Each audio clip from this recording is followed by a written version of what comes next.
Supreme court और Delhi high court के बीच की टेंशन कुछ महीनों से काफी ज्यादा दिखने लगी है। Justice B R. गवई ने एक हियरिंग के दौरान मजाक में कहा था कि जब बात क्वेश्चनेबल रीजनिंग की आती है बेल और रिमांड ऑर्डर्स में, तो दिल्ली हाई कोर्ट गुजरात के जजेस को कंपटीशन दे रही है। ये रिमार्क्स तब आए जब दिल्ली हाई कोर्ट ने एक जर्नलिस्ट प्रबीर पुरकायस्ता के अरेस्ट को अपहोल्ड किया, जो कि यूएपीए के अंडर अरेस्ट हुए थे। जस्टिस तुषार राव गदेला का कहना था कि यूएपीए के अंडर अरेस्ट होने पर ग्राउंड ऑफ अरेस्ट रिटन में देना जरूरी नहीं है। इस एक रिमार्क ने एक अलग ही डिबेट को जन्म दिया, क्योंकि सुप्रीम कोर्ट ने अपने पंकज बंसल जजमेंट में ये बात क्लियर की थी कि पीएमएलए के अंडर जो भी अरेस्ट होता है उसे रिटन में ग्राउंड ऑफ अरेस्ट देना जरूरी होता है। पुरकायस्ता के लॉयर्स ने भी ये आर्ग्यू किया कि पीएमएलए और यूएपीए के अंडर रेलेवेंट सेक्शंस पेरीमेरिटिया है, यानी कि इन्हें एक ही तरीके से इंटरप्रेट किया जाना चाहिए। आखिरकार सुप्रीम कोर्ट ने दिल्ली हाई कोर्ट के जजमेंट को सेट असाइड किया और प्रबीर पुरकायस्ता के अरेस्ट को इलीगल डिक्लेयर किया।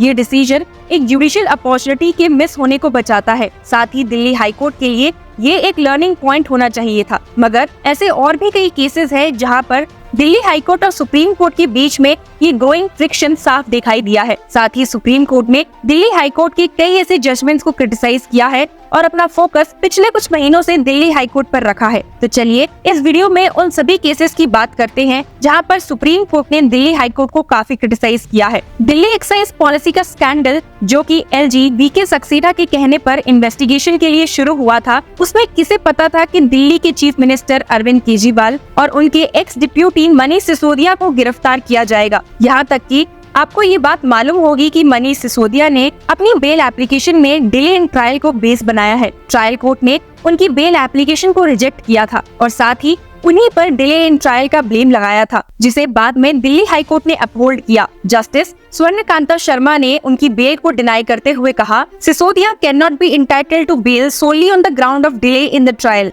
especially when he has failed to pass the triple test and other parameters, including the gravity of the offence for grant of bail। मगर जब ये केस सुप्रीम कोर्ट में justice B R. Gavai और KV. Viswanathan की bench के सामने जा पहुंचा, तो उन्होंने इसमें एक अलग ही स्टांस लिया। मनीष सिसोदिया को बेल ग्रांट करते हुए बेंच ने स्टेट किया, the right to a speedy trial is the fundamental right and when this right is violated, it leads to serious questions about personal liberty। Supreme court ने Delhi high court और trial court को criticise किया उनके playing it safe attitude के लिए और उन्हें याद दिलाया कि बेल एक रूल होना चाहिए और जेल एक एक्सेप्शन। बेंच ने रिमार्क करते हुए कहा that bail is the rule and jail is the exception। उन्होंने एम्फसाइज किया कि जुडिशियल सिस्टम में ओवर कॉशियस नहीं होना चाहिए जब बात पर्सनल लिबर्टी की आती है। एक और नोटवर्दी केस में परविंदर सिंह खुराना को जून 2023 में ट्रायल कोर्ट से रेगुलर बेल ग्रांट की गई थी, लेकिन बाद में दिल्ली हाई कोर्ट ने उनकी बेल पर इंटरिम स्टे लगा दी, जो लगभग 1 साल तक चलती रही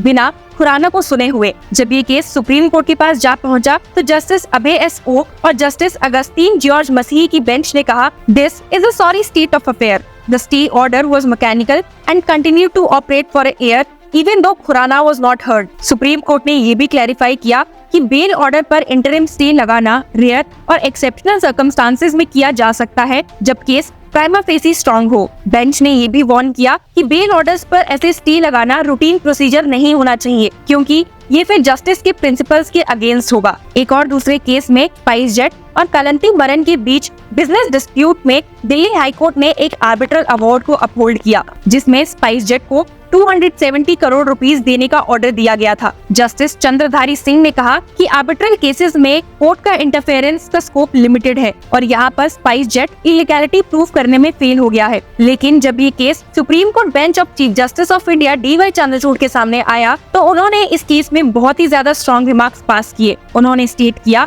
दिस इज एट्रोशियस, द जज has merely cited supreme court judgments without applying his mind। This is not how a judgment under section 34 of the Arbitration Act should be written। Supreme court ने division bench के orders के साथ सहमति दिखाते हुए इस matter को एक दूसरे जज के सामने रेफर किया। एक और ऐसे ही केस में सीरीज कॉलेज रोमांस के प्रोड्यूसर और एक्टर्स के खिलाफ एफआईआर को अपहोल्ड करते हुए दिल्ली हाई कोर्ट ने अपना जजमेंट पास किया था। आपको बता दो कि ये एफआईआर ऑब्सिडिटी के ग्राउंड पर थी। जस्टिस स्वर्णकांता शर्मा ने स्टेट किया था, the language used will deprave and corrupt the minds of young people. लेकिन जब ये case Supreme Court bench of justice AS Bopanna and PS Narasimha के सामने आया तो उन्होंने इस ऑर्डर को स्ट्राइक डाउन किया और उन्होंने स्टेट किया, the high courts approach unduly curtails the freedom of expression and compels content creators to meet the requirements of judicial propriety and formality। साथ ही सुप्रीम कोर्ट ने ये भी ऑब्जर्व किया कि ऑब्ससिनिटी को असेस करना ये नहीं होना चाहिए कि क्या कोर्ट रूम में वो कंटेंट एप्रोप्रिएट है या नहीं।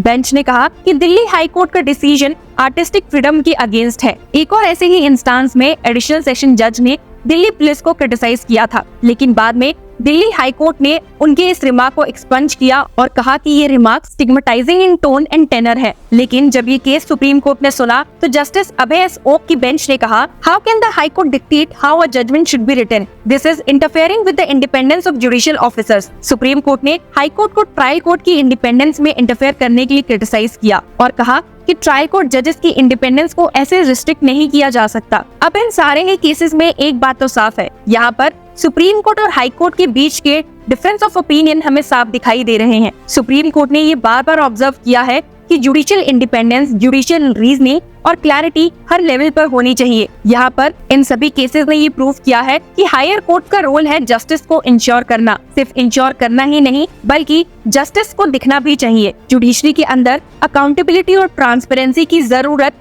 इस वक्त सबसे ज्यादा है। एंड आपका इस बारे में क्या कहना है हमें कमेंट सेक्शन में बताइए। And keep supporting law chakra for more such legal updates and news.